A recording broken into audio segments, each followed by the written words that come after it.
I tell you, I've been listening a lot to the news. We've had, as we know, we've had a lot of shootings, and there's been a lot of things that's been going on in our community.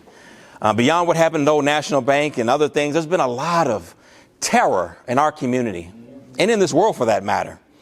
And it got me thinking about what are some of the underlying determinants of some of these things. And I think there's some things that are causal on all aspects of people that have deviant behavior, no matter as extreme as somebody going in a place and shooting it up, and as less extreme as somebody sitting in a dark room in depression, wanting to turn to other substances to make them feel better. There's certain things that are underlying that can cause that. And the thing that I think is one of those things is the notion of self-esteem. I read that self-esteem has been found to be the most powerful predictor of happiness.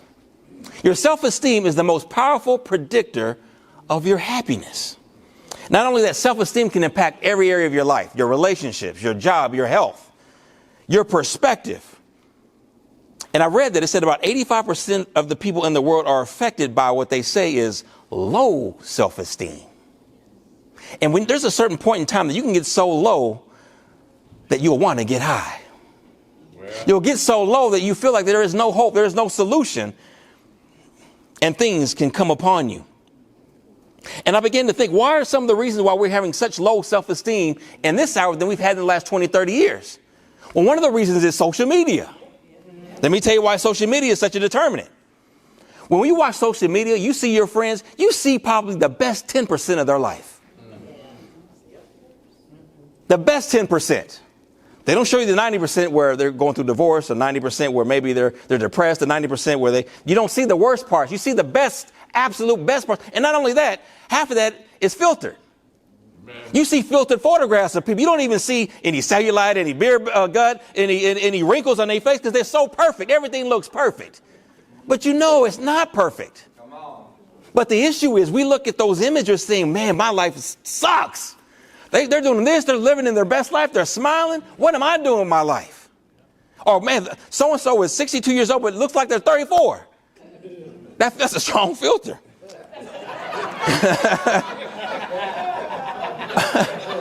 But you got to be careful.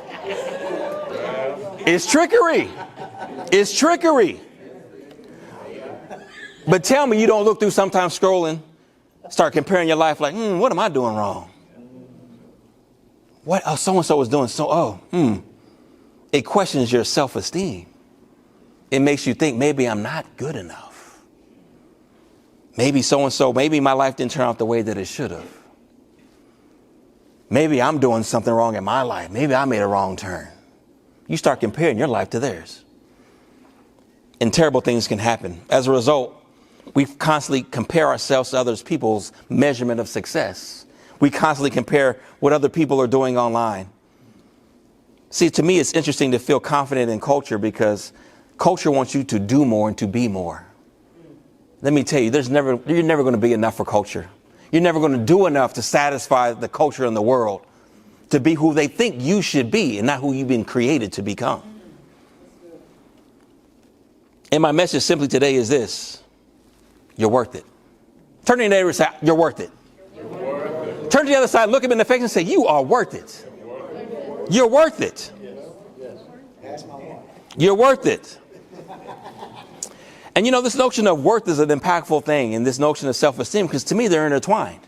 The reason why, in my study, the reason why most people have their self-esteem is so low beyond the social media, a lot of times what they call family origin. Family origin is how were you raised? Who were the people that raised you? If that's your mother or father or a relative or whoever it was that raised you, did they pour into you enough of self-worth as you were coming up? Did they tell you who you were? Or maybe they did tell you who you were. They said you were stupid and you were dumb. Family origin is the origins, how we all are birthed into. Whatever that environment is, whatever situation you came in, has a lot to do who you are now, right now, today. It's the foundation for your esteem. It's the foundation for you to be able to shrug some stuff off or some things that shrug you off. Family origin is a powerful thing. I know when I was younger, my mother used to always tell her I was handsome. She said, son, Kenny, you are handsome. I always wonder, why does she always say that? Kenny, why are you handsome? And she would tell me that from the time I can remember even hearing her voice. Kenny, you handsome. And I've realized years later that whether you think I'm handsome or not is regardless, because I know that I am, because my mother told me I was. Amen. No matter if I start losing hair, I get beer gut, or whatever it is I'm going through in my life, no matter what you might say, I know I'm handsome because my mother qualified me before the world tried to disqualify me. Amen. So as parents, you have to pour into your kids and tell them who they are before the world does. Family origin. Your family origin has a great determination of how you're going to become. Your family origin tells you that you are good enough. You are attractive enough. You are smart enough. You are that you are that you are. Because people are going to constantly tell you that you're opposite of what your family is trying to tell you. And sometimes some of us don't get that from our family. And we start looking for sources and resources to get it from. And you got to be careful what that is. Because that notion of not being good enough is a terrible thing. I don't care how successful you become. I knew a person that became a very successful doctor, told me a story once that when they were coming up, that they were the only black face in elementary school. And they went to a very exclusive private elementary school. The only black face. And to this day can recount every memory of the times that there would be a dance and nobody asked them to dance. Or there's somebody sometimes the kids would say, I like you. They never got a card that said, I like you, because they stood out and they were different. And this person is very successful today, but still has the crime and the scars of yesteryear, thinking, maybe I'm not good enough. Maybe I need to work harder to get the approval of others because of something that happened when they were in elementary school. These are powerful scars that we wear. Because the enemy doesn't want you to think that you're worthy enough to be considered. Because he knows if I can get your self-esteem, then I got your mind. And if I got your mind, I can tell you who you are because you don't know who you are in yourself. The enemy will try to define you every time. But this Bible tells me who I am in Jesus Christ. Amen. So I want to talk about a couple of things. What does this Bible say that I am, and how you must fight against these low self-esteem things? Low self-esteem. I don't know how many times, especially the women here. Our society is brutal on women. The imagery, the people that are size 0, it's like it's impossible to maintain that healthily. But you see those images constantly trying to tell you what you need to be. No, it's a lie. It's a facade. But we are constantly inundated with these things. And I want to break that today because I want to say that you're worth it. And the first point is this. You got to know your worth. You got to know your worth. And I want to start with Genesis because that's the origins. That's the beginning, right?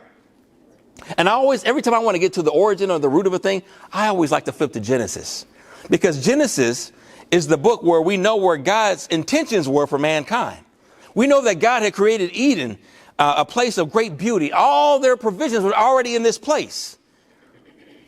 So I want to bring up Genesis chapter 1, verse 27. Genesis 1:27 says this.